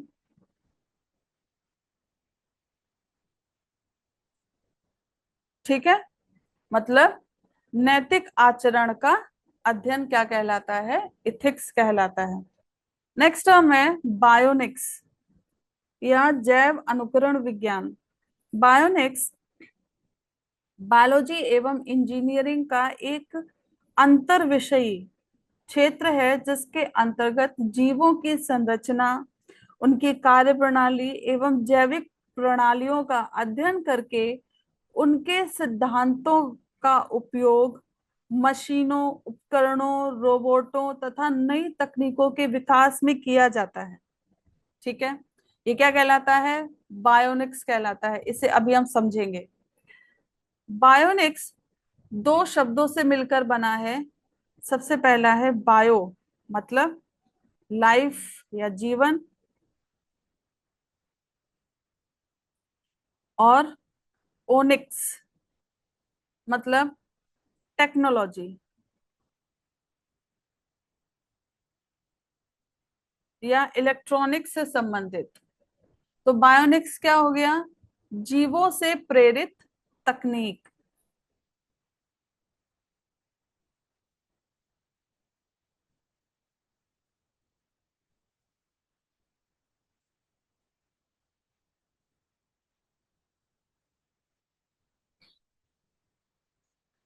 देखिए, सिंपल भाषा में अगर हम समझें तो जीवों से प्रेरणा लेके तकनीक विकसित करने को ही हम बायोनिक्स कहते हैं। जैसे हमने देखा कि पक्षी जो है वो उड़ सकते हैं, तो पक्षी क्योंकि उड़ सकते हैं तो उनसे हमने प्रेरणा ली और हमने हवाई जहाज बना दिया। चमगादड़ रात में देख सकते हैं, मतलब अंधेरा हो फिर भी उन्हें दिखाई देता है, तो उनसे प्रेरित होकर हमने सोनार बना दी। मानव हाथ से प्रेरित होकर हमने रोबोटिक हाथ बना दिए। ठीक है, कृत्रिम हाथ बना दिए, कृत्रिम पैर बना दिए। ठीक है, जो गेको है, गेको छिपकली है, उससे प्रेरित होकर हमने क्या बना दिया? एडेसिव्स बना दिए, चिपकने वाली सामग्री बना दी। नेक्स्ट टर्म है बायोनोमिक्स। बायोनोमिक्स वह विज्ञान है जिसमें जीवों तथा उनके पर्यावरण के बीच पारस्परिक संबंधों का अध्ययन किया जाता है। जब कोई भी वैज्ञानिक बायोनिक्स का अध्ययन करता है तो वो ये देखता है कि कोई जीव अपने वातावरण में कैसे रहता है, उसको कैसे खुद को उसके अनुसार ढाल लेता है, और पर्यावरण उसके जीवन को कैसे प्रभावित करता है। ठीक है, बायोनिक्स भी ग्रीक भाषा के दो शब्द से मिलकर बना है, जिसमें पहला है बायोस मतलब जीवन, और नोमोस मतलब नियम या लॉ। तो अगर हम दोनों को मिला दें तो ये क्या हो गया? जीवन के नियमों का अध्ययन।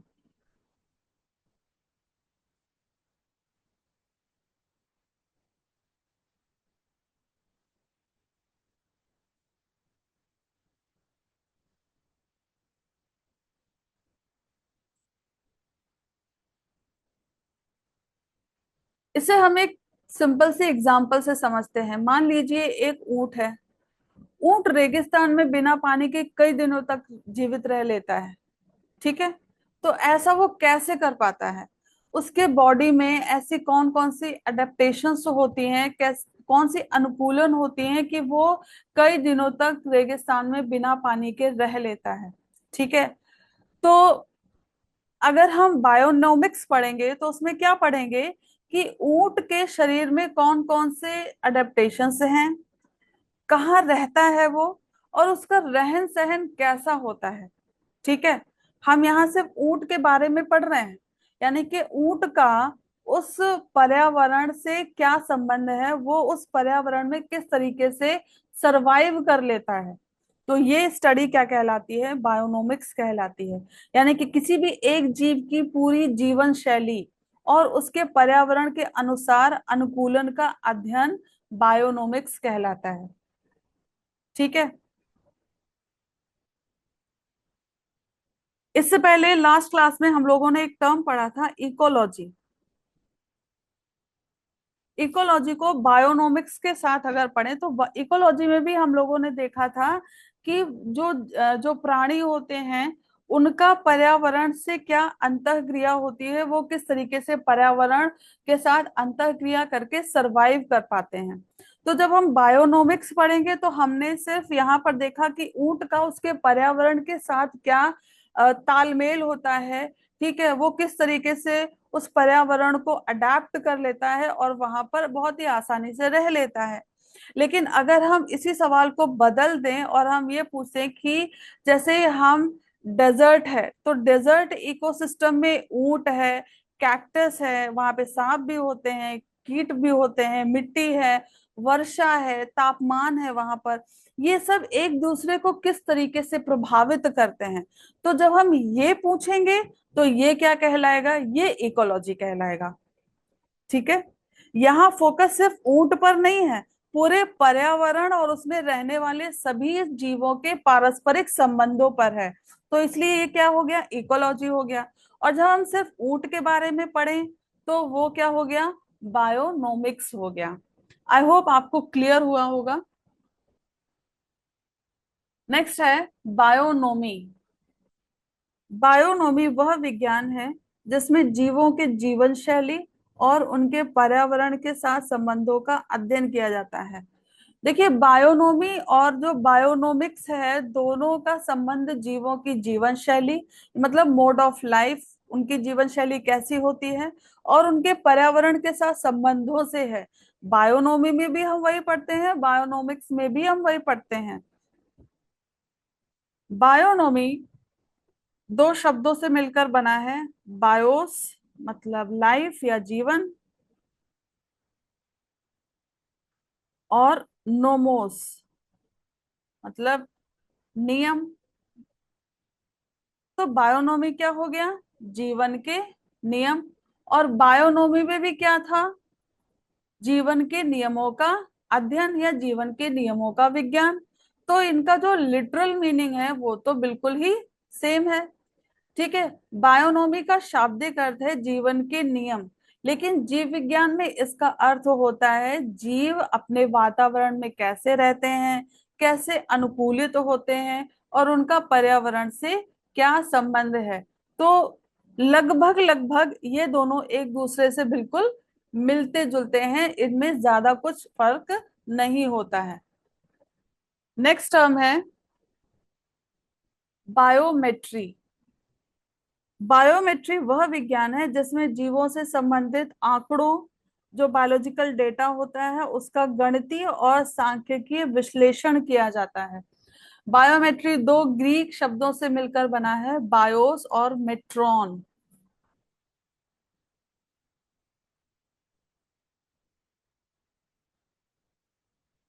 जिसमें बायोस का मतलब आपको पता है जीवन या लाइफ, और मेट्रॉन का मतलब होता है माप या मेजरमेंट।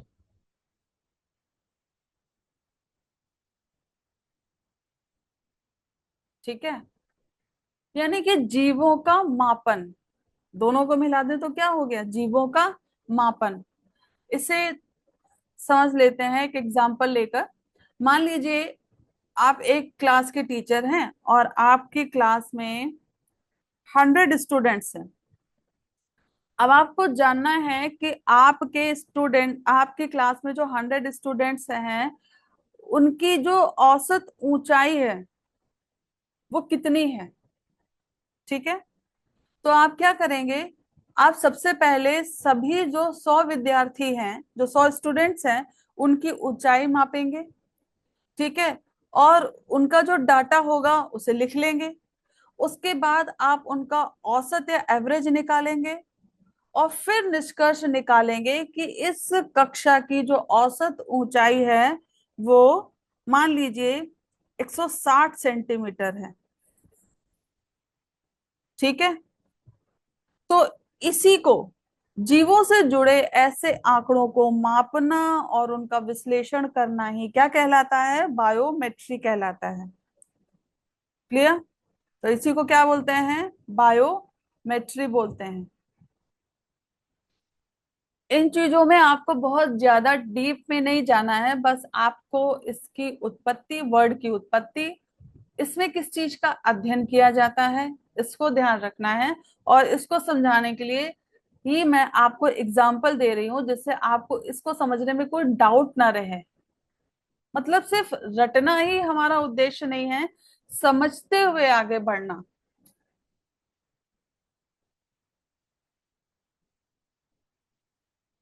नेक्स्ट टर्म है फिलोलॉजी या भाषा विज्ञान।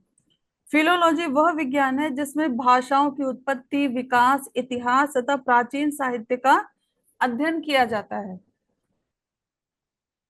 इसे भी थोड़ा समझ लेते हैं। मान लीजिए हमें ये जानना है कि हिंदी भाषा कहाँ से आई, संस्कृत भाषा से उसका क्या संबंध है, और समय के साथ साथ उसमें क्या क्या बदलाव हुए। ठीक है, या हमें ये समझना है कि जो रामायण है, जो महाभारत जैसे हमारे जो प्राचीन ग्रंथ हैं, उनकी भाषा आज की भाषा से कैसे अलग है। ठीक है, तो यहाँ पर हम क्या कर रहे हैं, भाषाओं का विकास, उनका इतिहास, उनका जो साहित्य है, उसकी जो उत्पत्ति है उसके बारे में पढ़ रहे हैं, उसके बारे में डिस्कस कर रहे हैं। तो और इन्हीं बातों का अध्ययन क्या कहलाता है, फिलोलॉजी कहलाता है। तो फिलोलॉजी क्या है, फिलोलॉजी वह विज्ञान है जिसमें भाषाओं की उत्पत्ति, विकास, इतिहास और प्राचीन साहित्य का अध्ययन किया जाता है। नेक्स्ट टर्म है इकोनोग्राफी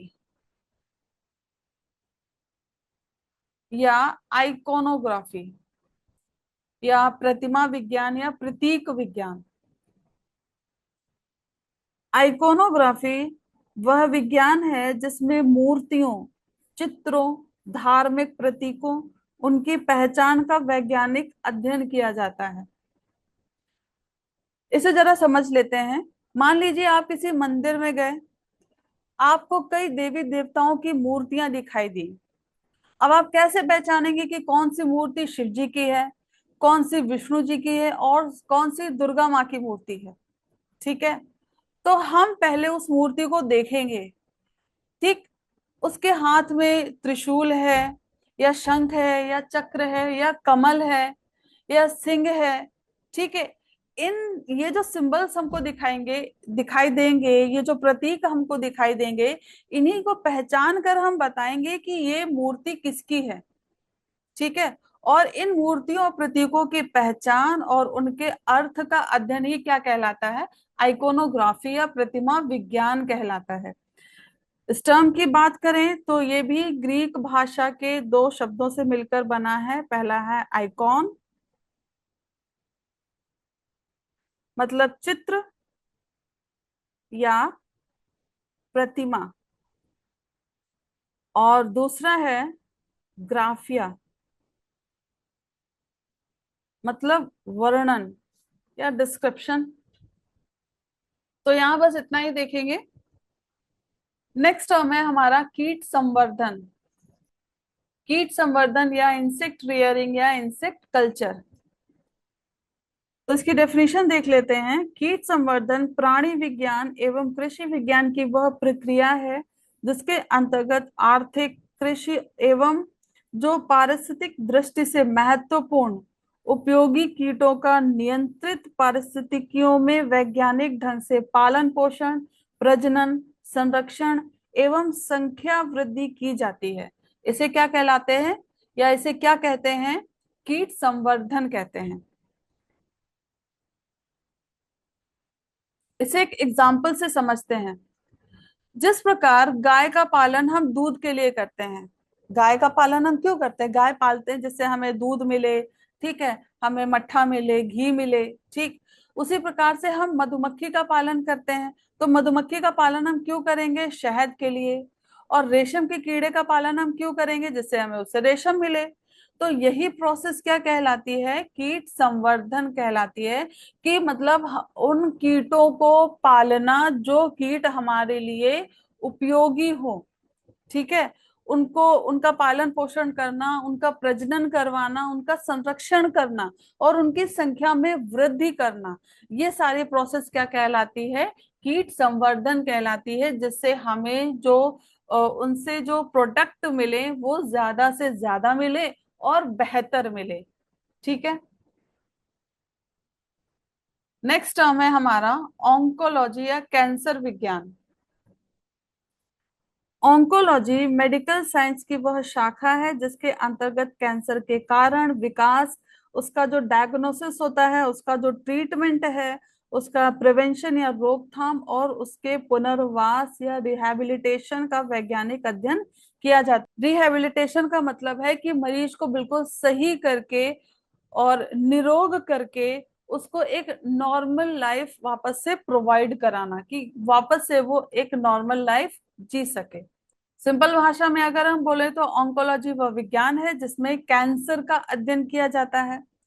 ऑन्कोलॉजी दो ग्रीक शब्दों से मिलकर बना है। सबसे पहला है ऑन्कोस। ऑन्कोस का मतलब होता है गांठ या ट्यूमर, और लोगोस का मतलब होता है अध्ययन। मतलब ट्यूमर या कैंसर का अध्ययन ही क्या कहलाता है? ऑन्कोलॉजी कहलाता है। नेक्स्ट टर्म है टेराटोलॉजी। टेराटोलॉजी या जन्मजात विकृति विज्ञान, भ्रूण विज्ञान एवं मेडिकल साइंस की वह शाखा है जिसमें भ्रूणों के विकास के दौरान होने वाली जन्मजात विकृतियों का अध्ययन किया जाता है। इसमें यहाँ पे ध्यान रखने वाली बात यह है, इस बात को ध्यान रखिएगा कि मतलब भ्रूण के विकास के दौरान होने वाली जन्मजात विकृतियों का अध्ययन करते हैं। अगर एक बार अगर बच्चे की बर्थ हो गई है, उसके बाद अगर उसमें कोई भी विकृति आती है, कोई भी डिफेक्ट आता है, तो वो टेराटोलॉजी के अंदर नहीं आएगा। अगर टेराटोलॉजी की हम उत्पत्ति की बात करें तो ये ग्रीक भाषा के दो शब्दों से मिलकर बना है। पहला है टेरास। टेरास इसका मतलब होता है विकृति, ठीक है। और लोगोस मतलब अध्ययन। दोनों को मिला दें तो ये क्या हो गया? जन्मजात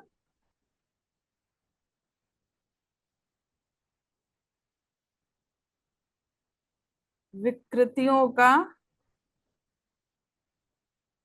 अध्ययन। यहाँ पे नोट करने वाली बात यह है कि टेराटोलॉजी का संबंध सिर्फ जन्मजात विकृतियों से है, ना कि जीवन के बाद होने वाली भी कोई भी चोट या बीमारी से, ठीक है। इस बात को ध्यान में रखिएगा। नेक्स्ट टर्म है जियोलॉजी। जियोलॉजी या भूविज्ञान। जियोलॉजी अर्थ साइंस या पृथ्वी विज्ञान की वह शाखा है जिसमें पृथ्वी की उत्पत्ति, संरचना, चट्टानों, खनिजों और उसके इतिहास का अध्ययन किया जाता है। जियोलॉजी दो ग्रीक शब्दों से मिलकर बना है। जियो मतलब पृथ्वी और लोगोस मतलब अध्ययन, पृथ्वी का अध्ययन। Father of geology?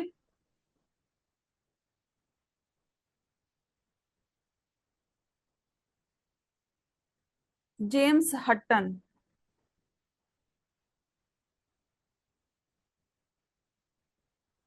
James Hutton को फादर ऑफ जियोलॉजी बोला जाता है। तो उम्मीद है आपको आज की क्लास समझ आई होगी, और अगली क्लास में हम मिलेंगे एक नए टॉपिक के साथ। तब तक मुस्कुराते रहिए, आगे बढ़ते रहिए। Thank you.